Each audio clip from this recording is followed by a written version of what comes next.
Question number 6. A juice seller was serving his customers using glasses as shown in figure.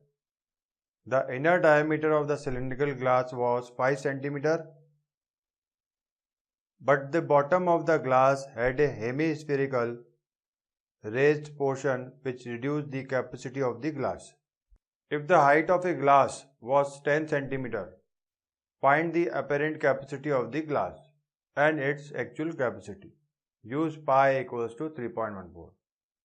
अब देखो इसमें एक glass given है और उसके नीचे एक हेमिस्फेरिकल है, ठीक है। जैसे हम जूस वाले के यहाँ जाते हैं जूस पीने हैं तो उसका ग्लास स्ट्रेट होता है, एक सिलेंड्रिकल टाइप का, उसमें पूरा का पूरा जूस आता है, तो वॉल्यूम जितना अंदर का होगा वही जूस का वॉल्यूम होगा। अब ये जो ग्लास है इसमें एक नीचे से हेमिस्फेरिकल पोर्शन जो है वो ऐसे उभरा हुआ है, ठीक है।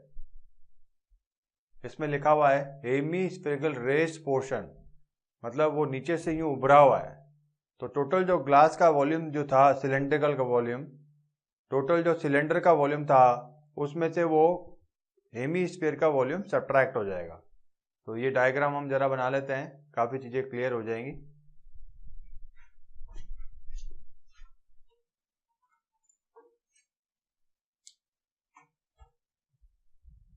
एग्जाम्पल 6,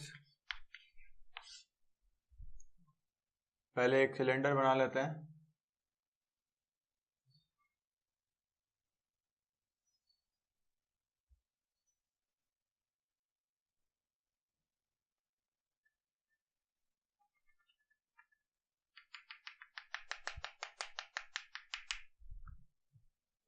अब इसके अंदर एक हेमिस्फीयर ऐसा कुछ निकला हुआ है, बाहर की तरफ उभार आया हुआ है, ठीक है। ये यूं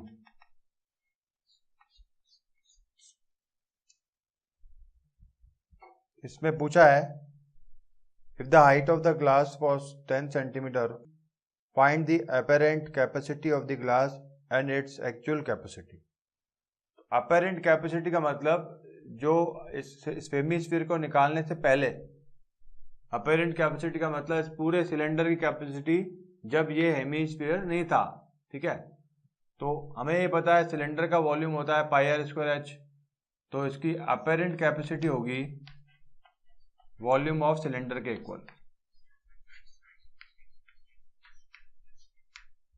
is volume of cylinder, volume of cylinder क्या होता है? पाई आर स्क्वायर एच। अब आर और एच पता लगा लेते हैं। इसमें गिवन है the inner diameter of the cylindrical glass was 5 centimetre, तो ये चीज 5 है, मतलब ये। तो रेडियस क्या होगी सिलेंडर की? 2.5, डायमीटर की हाफ, ठीक है। फिर आगे गिवन है if the height of the glass was 10 centimetre, तो हाइट हो गई इसकी 10।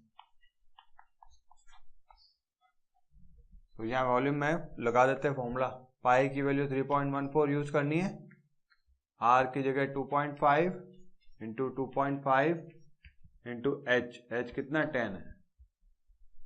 तो इसको कैलकुलेट करेंगे अपन, तो इसको कैलकुलेटर से कैलकुलेट करेंगे तो ये आ जाएगा 196.25 centimetre cube.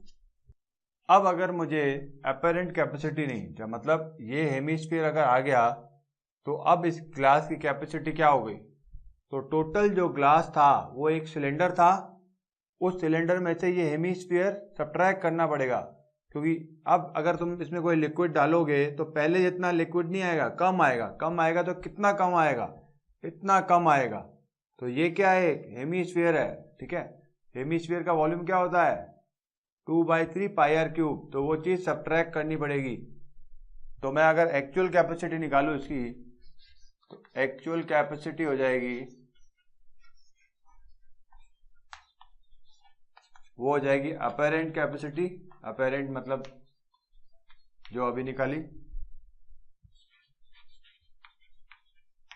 Minus volume of hemisphere. तो वॉल्यूम ऑफ हेमिस्फीयर क्या होता है? 2/3 पाई आर क्यूब। तो इसको सॉल्व कर लेंगे। अपेरेंट कैपेसिटी गिवन है 11 196.25 centimetre cube minus 2/3 r radius of hemisphere. अब देखो ये अगर 5 है तो ये भी 5 है, तो इसकी आर हो जाएगी 2.5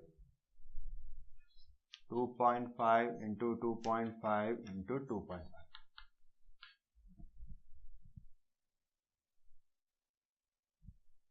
इसको सिंप्लीफाई करेंगे तो हमारे पास आ जाएगा 32.71 और ये 196.25 है, इसको इसमें से सब्ट्रैक्ट कर लेंगे तो ये आ जाएगा 163.54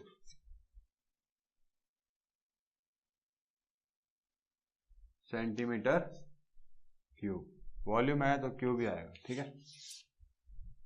मैथमेटिक्स समझ में आई तो सब्सक्राइब करो, कमेंट करो, लाइक करो, डिसलाइक करो, जो समझ में आता है आपको करो, ठीक है।